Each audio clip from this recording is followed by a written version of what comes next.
সালাতে দোয়া কবুল হয়। সালাতে দোয়া কবুলের তিন জায়গা।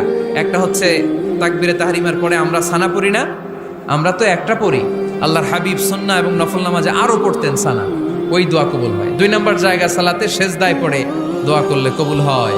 আকরাবু মা ইয়াকুনুল আবদু মির রাব্বিহি ওয়া হুয়া সাজিদ ফাকসিরু ফীহি দুআ। বান্দা যখন সেজদায় লুটিয়ে পড়ে, বান্দা আল্লাহর সবচেয়ে কাছে চলে যায়। তা কিন্তু বিশ্বনবী বলে, সেজদাটা তোমার রবের কুদরতি পায়ের উপরে পড়েছে।